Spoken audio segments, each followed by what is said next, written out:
Welcome to CripChat, the weekly podcast for everything disability.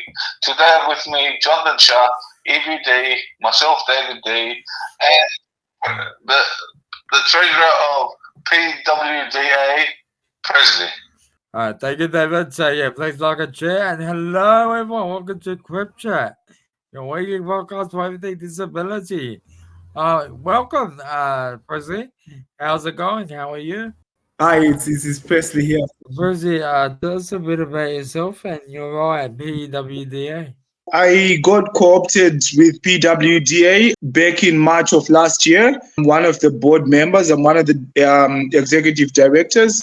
I currently hold the office of treasurer with them. I myself am a C7 quadriplegic. Fortunately, I'm a former registered provider as well. I left that world to try and make a difference, because I figured out we were part of the problem, not part of the solution. So it's been awesome doing the kind of work that we do with PWDA. With quite a lot of advocacy, quite a lot of change in the sector as well. So it's been pretty good. Being on the advocacy journey, especially for people with disability. Yeah, no, thank you for sharing that, Presley. So just talk about the important story people with disability have a seat at the table in like reform processes. What are your thoughts on that? Always, as an organization, PWDA has always been pretty much along the lines with everyone within the sector of nothing about us without us. We always need a seat on the table. At least if we don't have a seat on the table, we do deserve to at least be in the room where major decisions are being made that directly impacts our day-to-day living. Presley, you've been on a table. Do you think any of the budget that put out is not good for people with disability? Both from an organizational level and from a person on the scheme as well, and a person on DSP, it's not the best. They spend quite a lot of time asking for feedback, saying they will look into core design and all of those things. And when the day comes, they just drop all of that they kick that out the window. So it's kind of, it does send a mixed message. Yes, we are being given a seat on the table, but it's just a seat to smile and wave. It's just a seat to sit there. It's not really a seat where a lot of the feedback that we're giving, a lot of the surveys and everything we're putting forward is still being ignored by and large. So you're just there to listen? For the most part, we're there for the aesthetics. Thank you for that. What are your thoughts on... So is this like for domestic violence and stuff? For domestic violence. Okay. Men and people with disability can assistance. From a lot of the surveys we've done from our members for PWDA, we know that we in that area, we have huge numbers of our members that have suffered domestic abuse or interpersonal violence or domestic violence, partner abuse as well. And we know that it affects a lot of our members. A lot of it is being channeled to just address the domestic violence. A lot of it does not then go into addressing the domestic violence, the family aspect of it as well. So if a family wants to flee, for example, if a family that has a husband or a wife wants to flee a situation where they're facing violence and they have a child in a wheelchair, none of the crisis accommodations cater for the child in a wheelchair. So that aspect is still not being looked at. A lot of funding and a lot of core design still needs to go into that space. Yeah, but also it shouldn't be just one-sided. That obviously is something that needs some work on a systemic kind of level, because even when the funding gets poured, the funding is going to have strict criteria. And some of those criteria might have to do with what gender you identify with. Those things still need to be addressed, because it's not just one gender that faces that, and it's not just one gender that's coming to advocacies and DROs asking for assistance.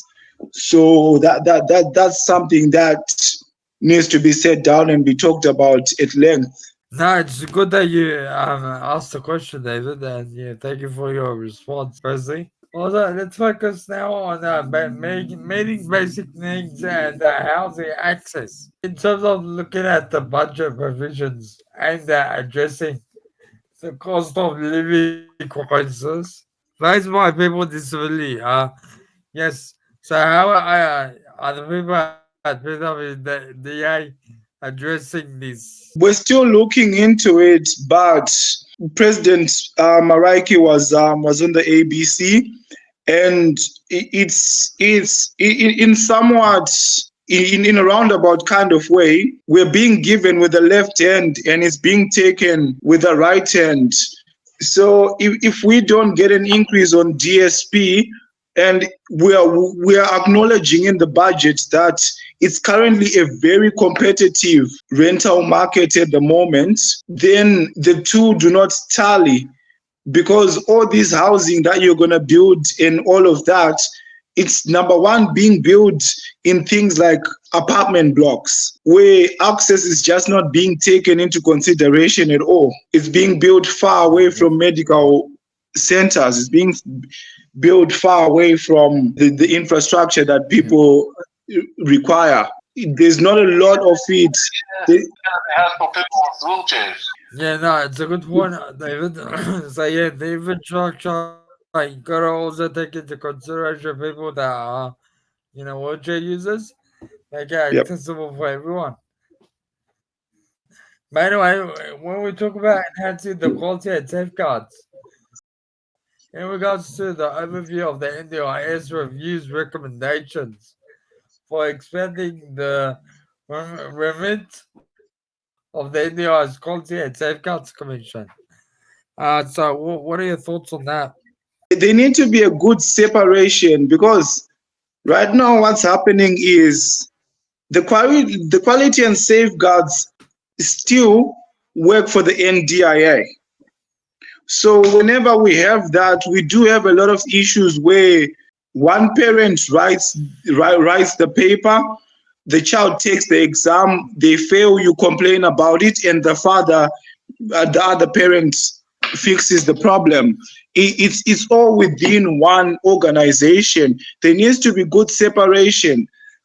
And at the moment, the quality and safeguards, the way it's structured, the way it carries itself, is solely for providers. We want to see a lot more of them actually looking at things from participants' point of view, actually doing a lot more core design. At the moment, the quality and safeguards do a lot of policing on behalf of the NDIA and on behalf of participants, but we don't want them to do a lot of policing. We want them to come to the table and actually ask people with disabilities what the issues we are facing on a daily basis are with registered providers. Because a lot of what's happening is they are giving metro providers and regional and rural providers the same treatment, whereas we know from the price guide, from the pricing schedule, that we have MMM ratings, because those are different. So the rules should also be different. But there hasn't been a lot of engagement between. Everyone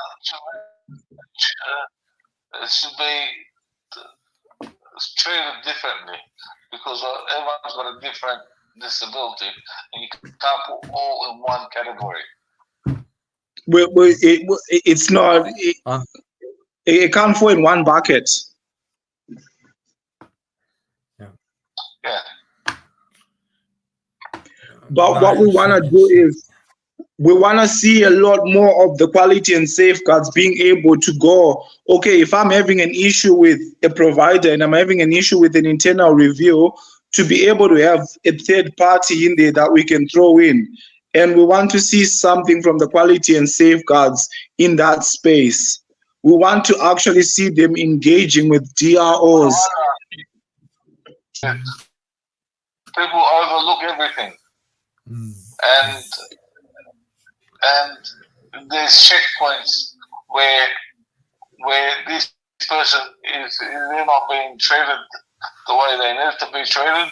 They look into their service and what can be fixed.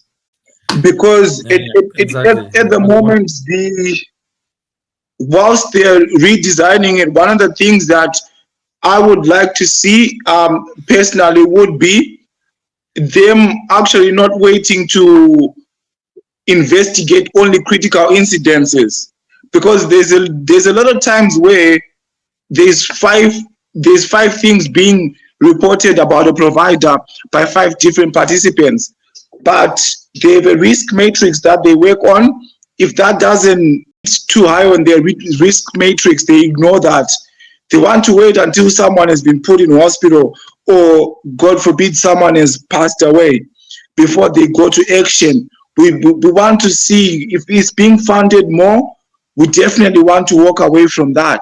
Taking more of a proactive and preventative approach. Taking more of a proactive and a preventative approach. Yeah. To the way things are done as well. So to I guess prevent things from actually happening. We're telling them the things that the telltale signs of how they can spot a bed provider from a mile away. It's only the participants that know what's happening, because we're the ones that are receiving these services on an hourly basis. We do know quite a lot, but we haven't seen the quality and safeguards say have a participants panel. That's a very, I guess, valid, good point. Basically, I was watching TV yesterday, and they were talking about people getting $300 grant for electricity. Even if you're a millionaire or a billionaire, you still get it. Think that's fair?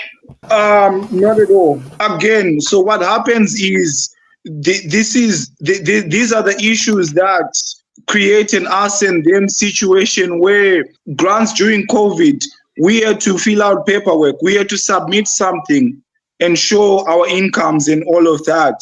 But now this $300, these millionaires don't have to show that they earn over $1 million. They just get it whenever they want. No, they just get it automatically. Sorry, they just get it by default. And a lot of other people have had this conversation and this argument with. They've said, "Oh, well, look, we pay a lot of tax." Yeah, you do, but you're paying that tax out of $5 million. What's 300 gonna do? Are you gonna notice the 300 come into your account? Because I certainly know I will. Are you gonna notice the 300 on top of your 1 million? You're gonna notice the 1,300,000. This is the unfair distribution of wealth that a lot of people don't like, that a lot of people complain about. Realistically, we could have apportioned it better. We could have started by at least giving it to everyone that we know receive payments, because we have means tested those people. We know how much those people earn. Start from there and then have everyone else apply for the rebates. Or do you think it's just a grab just to get more votes? Unfortunately, that's what it boils down to.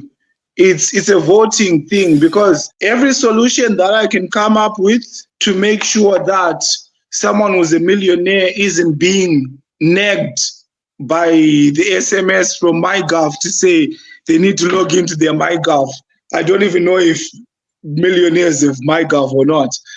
But to avoid us nagging millionaires, we could have just kept that $300 and not done that to them. So thank you for answering the question, David, and thank you for answering. What does the $14.4 million forecast reduction in growth for NDIS mean for the participants? It spells trouble. What do you mean by trouble? And it's really good that we've gone from the $300 rebate straight into that cap, because before the budget was announced, the one thing that was in the media the whole time was, we've got a budget surplus, we've got a budget surplus. They could not shout it from a higher mountain, only to come in and say, no, we want to keep the NDIS. It's getting out of control.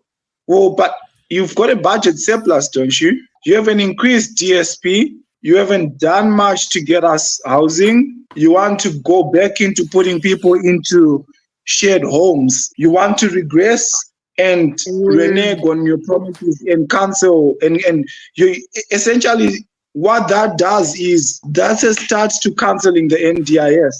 So, explanation of the new specialist disability employment programs. So, replacing the disability employment services program. Yeah, Luca, what are your thoughts on that, Presley? That sector was 50-50. That sector had a few cowboys and obviously a lot of supported employment across the board, across the industry. We did have a lot of issues with, disabled people being put into a job and getting $10 a week, when the bus is costing them $5 to and from work every day. So hopefully with the restructuring, we hope to see the change that people have been crying for. We hope to see the change of actually starting to get people with disabilities meaningful and enjoyable employment, not just going and hiding them somewhere. We want to start seeing quite a lot more engagement from the private sector, to start seeing a lot more people with disabilities engaged in meaningful employment, in gainful employment. When a person with disability, when a person has employment, they feel useful. They feel better about themselves. And that's what we will do for people with disability. It's a very good point.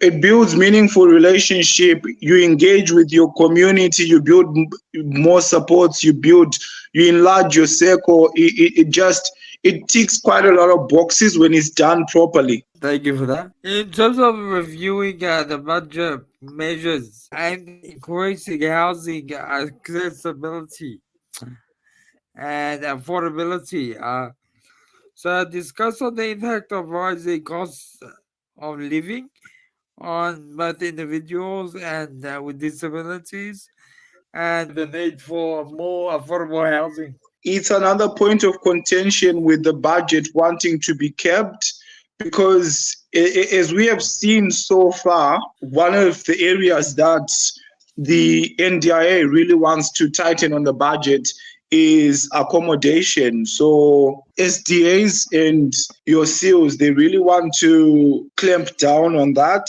At the end of the day, yes, a lot of providers are crying about it, but at the end of the day, people with disabilities are always going to be the losers out of all of it. The government is just passing the buck. It's good that they did put money towards housing and allocated a certain percentage towards accessible housing. Is it enough?